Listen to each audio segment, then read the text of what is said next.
In Jamaica, there is a long-running television program where high schools are pitched against each other in a quiz program. Now, the most exciting aspect of the program is the so-called buzzer challenge. In the buzzer challenge, the school that presses the buzzer first gets the chance to answer the question. However, you get 2 points, but if you get it wrong, you also lose 2 points.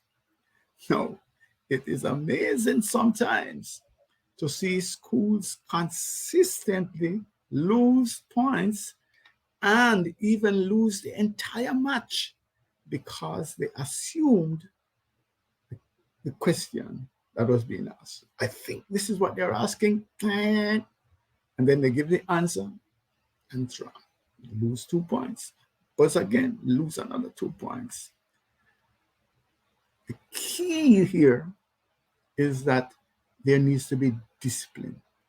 The teams that are disciplined to wait to ensure that they understand what it is that is being asked, those teams succeed.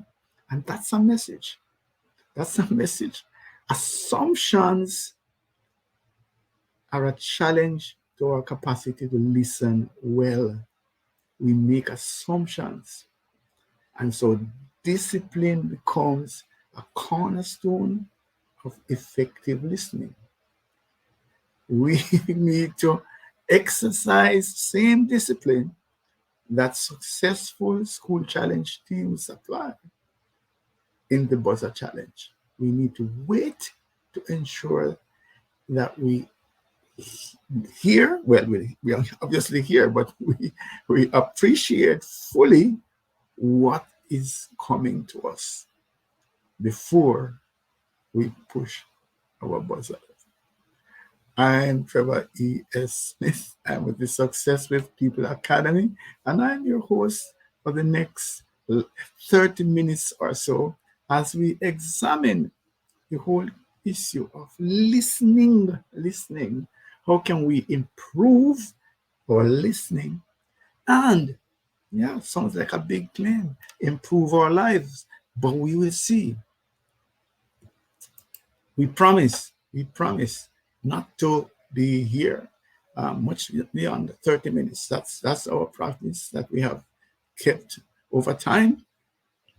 And I just want to also alert you a little bit of housekeeping that these LinkedIn Livecast recordings are available on YouTube. If you go to the Extended Disk Solutions YouTube channel, here's the link. But if you go to YouTube and type in Extended Disk Solutions, EXTENDED Solutions, you will see the listing of these recordings. So, what's our agenda for today? I want to put this whole discussion in context. One of the things that we would suggest is that we get out of our heads if we want to listen more effectively. We need also to appreciate the differences in how people perceive life and navigate through life. So our behavioral preferences make a difference. We want to talk about focusing on the why. Why are we listening in this context? And then, as usual, we look at different lenses where we ask a few questions as to help us to reflect, do some introspection on the way forward. Definitely, we always commit to providing answers, and we want to share just a little bit as to who we are. Okay, so what's the context? Well, I started to share it, that listening is to me, it's an art, it's a skill, it's a competence that is widely underdeveloped. So what are your thoughts? Do you believe that listening is a skill that is widely mastered? when you think about, I'm not even coming to you yet, but when you think about your colleagues and your family members and your friends, are they masterful listeners? Is that your view? What about your boss? Let's push the envelope. Is she a masterful listener? But seriously, what about you? On a scale of 1 to 10, where 1 is totally incompetent and 10 is extraordinarily good, where would you fall? Yeah, give yourself a score, man. Give yourself a score and try to be as honest as you can be. So, so that's um, a question that is there. So, but here's another question though. Have you ever had a moment in which your listening skills let you down? Man, I just didn't hear it. Let me tell you, I was working with a large international company, and I went to on a trip, and I was a marketing manager. I'm dealing with one of our distributors, and I carefully wrote down the needs that we discussed. Yes, carefully now. And when I went back and, the shipping documents were being sent, the person said, "What? Are you out of your mind? That would represent how many years of sales and so on.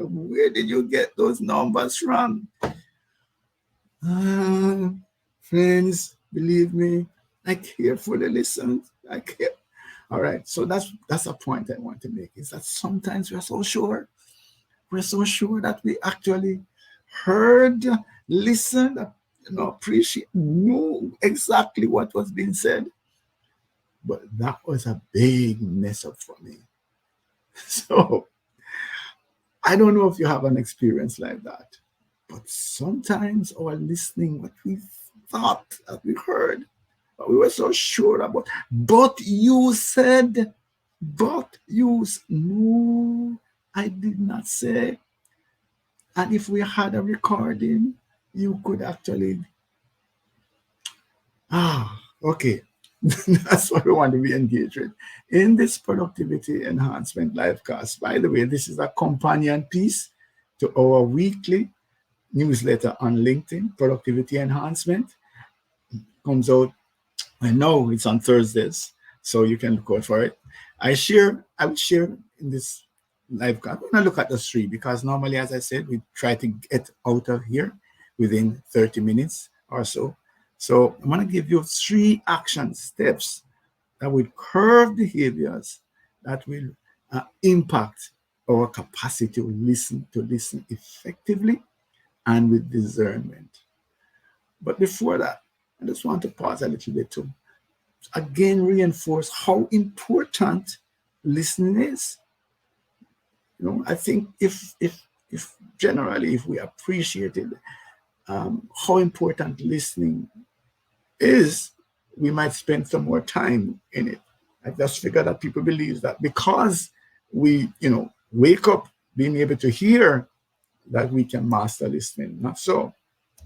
So listening for me is the most undervalued competence. Yes.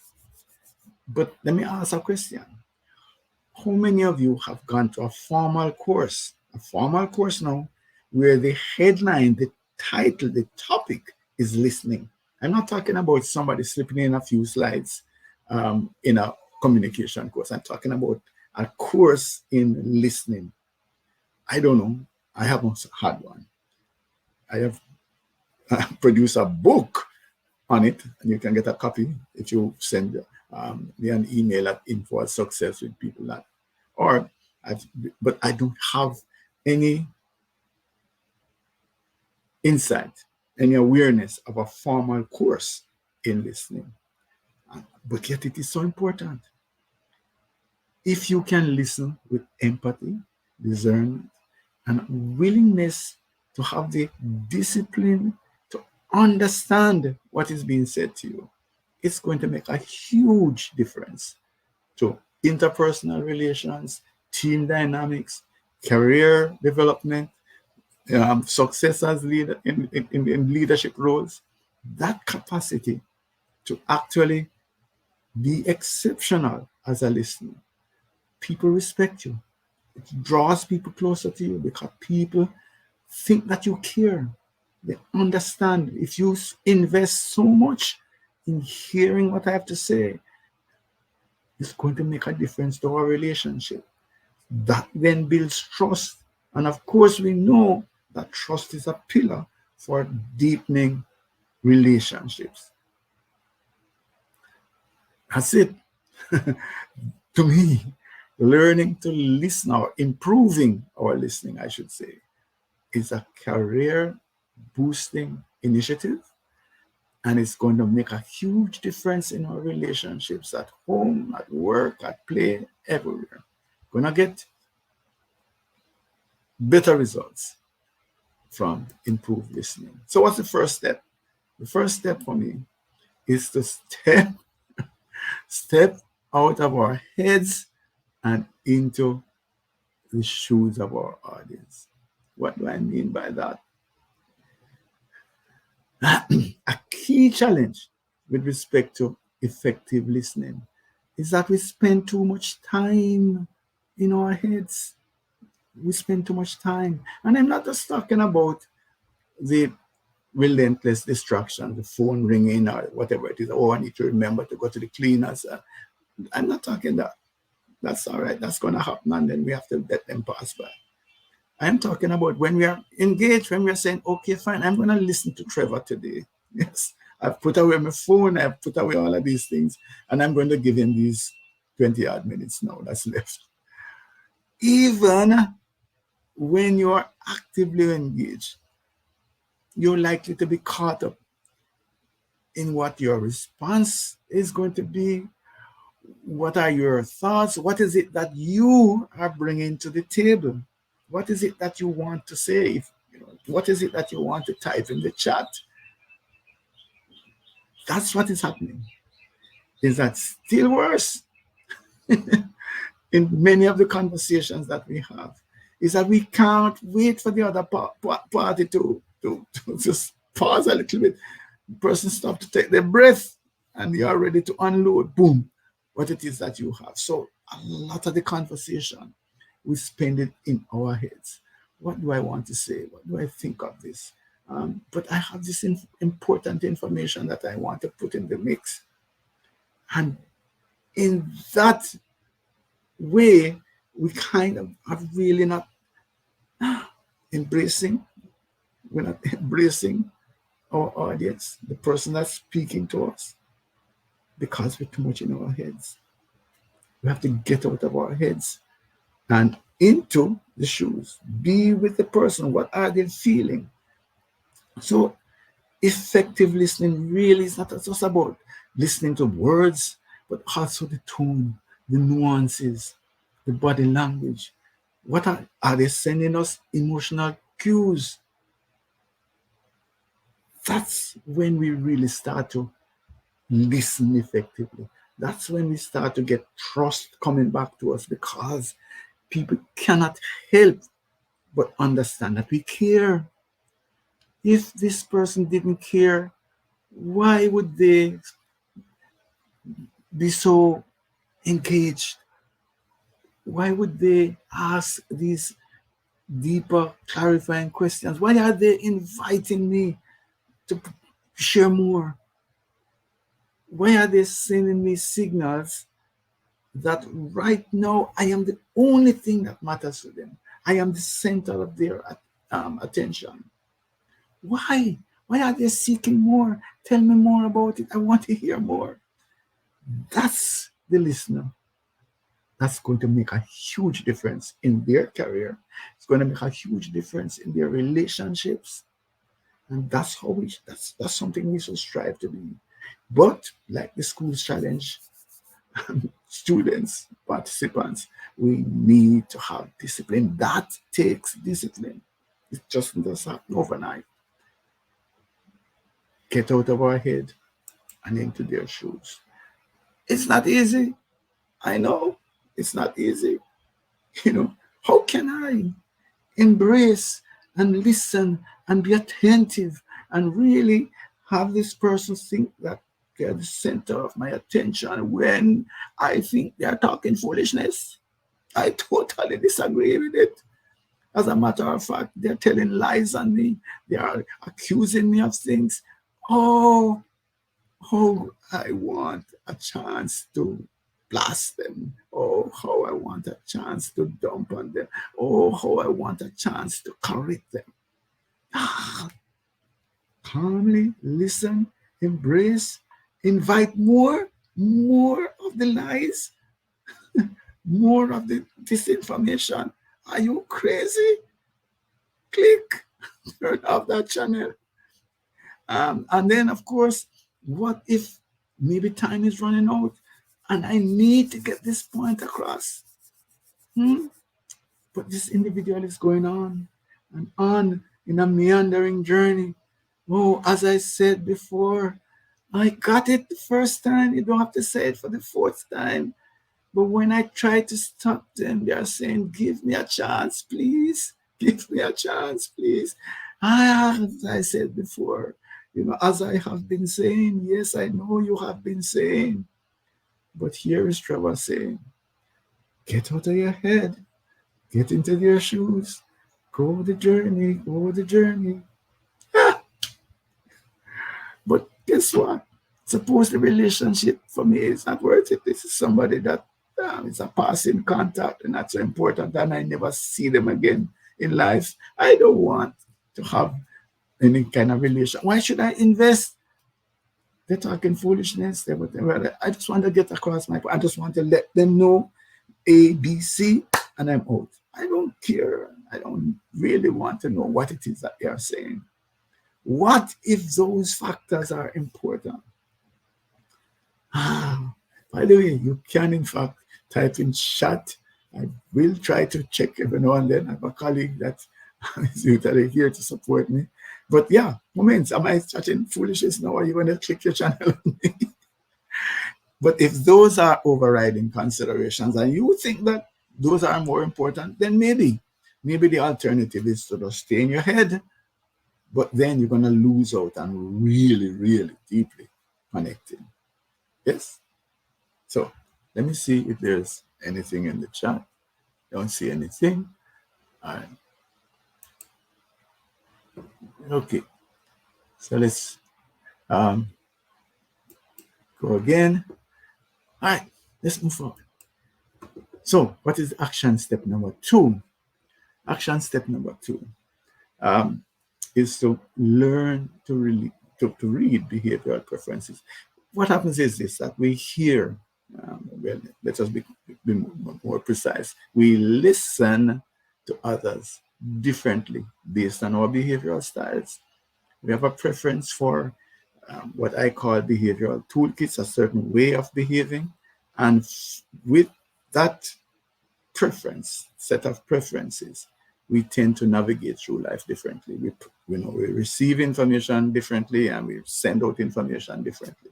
We perceive things differently. And if we are able, and this is maybe, not a little bit beyond 101, listening 101, if we are able to learn to pick up behavioral preferences and to communicate on the basis of what we have gleaned, wow, that's the next big step in terms of more effective listening. So, for example, individuals with a preference for dominance, the D style, so outgoing, task orientation, decisive, driven, want things happening now, independent thinking, they tend to listen for keywords while seeking for the opportunity to share their things. So you're speaking and they might latch on to a keyword, understand that maybe this is where you are. That's basically the school challenge, but who hear, some part of what it is that they have studied and figure that that's the question and ready to answer. That's the style listening. On the other end of the spectrum are individuals with a preference for steadiness, which is with people orientation, more reserved, team, understanding, support, milk of human kindness running through, that kind of mindset. They want their listeners to capture all the nuances because that's how they communicate. They go, they carefully choose the words. They use some intentional phrasing, a special pitch. They, you know, pauses. That attention getting pauses along with the body language. So it's like almost like a play, a role. But genuine. I mean, I'm just saying that that's genuinely part of how they want to communicate. So if you are not attentive, you're going to miss some of those nuances. You're just going to hear a word, but maybe you don't understand the little underpinning of that word. And so all that is lost on their D-style colleague who has caught on to a keyword and has gone off on a frolic of their own. That disaster takes place every single day and many times per day. And that disaster and similar ones are what causes friction in relationship. That's what causes problems in teams where people are not listening for the nuances. Your C style, by the way, tends to listen in black and white. The nuances are also missing there. The I style tends to put rose tinted glasses around their listening. So maybe sometimes the gravity of the situation is lost.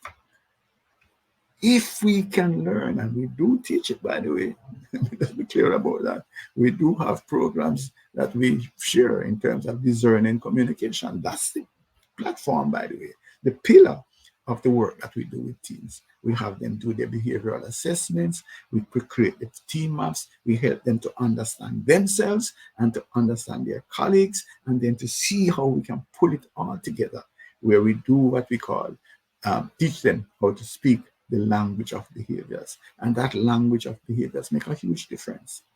As a kickstart, you might want to get a copy of our Discerning Listening, carefully crafted publication. Just send me an email to info@successwithpeople.org, and I will be sure to send you your personal copy. Don't share it with others because I want to be able to communicate with you about it. So the third action step is to focus on why we're listening. What is the rationale? Let me be clear about this. If we're sitting down in front of the TV while the news is on, we have the newspaper, we have our cell phone, mobile phone in our hands, we're hearing, and in a sense that is also listening. Yes? And it might even be appropriate for that scenario. But if we are getting life and death instructions, it requires a different kind of listening. And if we are to connect with people in a real way, it requires a different kind of listening. So what we need to do is to be clear. Why? What is the objective of this listening episode? What is the objective? What is it that we're seeking to achieve here? And what is the nature of the relationship? What is at stake? I think that is the most important piece. What is at stake? Yeah. Is there much at stake? If so, then we have to ramp up the level of attention that we create. So this simple exercise has the effect of really helping us to rein in the wandering thoughts, help us to actually have the discipline to focus when that is required. Your TV You don't have to put on everything to watch the news if you don't want to, that's fine. But when it comes to relating to people and trying to develop relationships with them that are meaningful, if you want as a leader in your team to get respect and to get buy-in from the team members, you need to have a different approach to listening. Not just telling, but receiving information in a way. So far, right, we have started to emphasize the importance of listening. We have challenged you to step out of your head and into the shoes of your audience. We have shared the importance of learning the language of behaviors, how to pick up behavioral styles and to respond appropriately to that style, communicating the language of that style. And then we have also suggested that you get a handle as to the objective. Why is it that this we're doing? What is it that we're doing? Is it unimportant? In which case, fine, no problem. But if it is, what is it that we need to do? All right. And now we are at our different lenses section. We just want to ask you these 4 questions to help you to recalibrate, do some introspection. And I'm saying, what if we listen to others as if the information could cause us to win a world cruise? I don't know what excites you. New house, new car, I don't know, whatever it is that, or if you have ill health, that is the answer, a cure. Whatever is very important to you. What if you listen to others with that kind of backdrop, that kind of imperative at stake? And then what if we pretended that we were communicating with the two-way radio, where the person has to say over and out? What if we communicated this way, where you had to listen until the person said over and out, and then you have a chance to speak? That way we wouldn't be cutting into each other. That way we wouldn't be so consumed with what it is that we have to say that we don't even get what is being said. And then what if we were alert to differences in behavioral styles, which actually impact how people hear us, how they receive information, and how we send information? What if we did some work there, got some training in terms of understanding the rubric of behavioral styles? And then what if we viewed listening as a very important competence and therefore set out to improve our skills? Just like any other deficiency that we have in terms of our competence, we go out and we find courses and we find strategies in order to improve. Let us commit to improving our listening. By the way, if we improved our listening, a lot of the ills that we see going on around us in our community and the world could make a difference. So take action. I'm just asking today, not any big issues. Normally I challenge you a little bit more. Not that anybody pay me in mind when I put out those challenges, but just download a copy. There's no cost. All I ask is that if your colleagues want one, just ask them to send me a mail. I want to be able to connect with you directly. All right. So just send me an email at info@successwithpeople.org to get discerning listening. Really invested some time in this. It's neatly put together. We got skilled individuals to pull it together. So the content is good and it's appealing. It's pleasing. It's a nice publication. So, but also, either send me an email or better yet, just go to my calendar. There's my HubSpot link, meetings.hubspot.com/Trevor-Smith.4. Let me say that again, meetings.hubspot.com/Trevor-Smith4. And let's have a conversation. What is the conversation likely to be about? It's about, I'm deeply invested in human capacity development. Do a lot of work with leaders and with teams. And so that's where I'd like to have a conversation to see, is there something that we could do to enhance productivity performance for you or for your team? So this is who we are. We're SHRM recertification provider, which in effect means that we perform at individual, international standards. And so whatever certificates that we give can be used and applied in terms of SHRM CP or SHRM SCP recertification. So the Success with People Academy is the key member of the InfoServe group. And we are, as I said, involved with human capacity development, and we infuse technology in the work that we do to enhance capacity. The Spike is our platform. It's a multifaceted, multidimensional solution that deals with issues like onboarding, governance, compliance. It has a learning management system built in. It has a competency framework, electronic competency framework that's dynamic, e-competency framework 2.0. So that then acts as a hub for supporting your talent management and HR practices. It doesn't deal with like payroll and so on, but it's an addendum to your solutions, and it speaks to your solutions from a single database. So we also coach and certify leadership professionals. We do work with creating and developing high performance teams.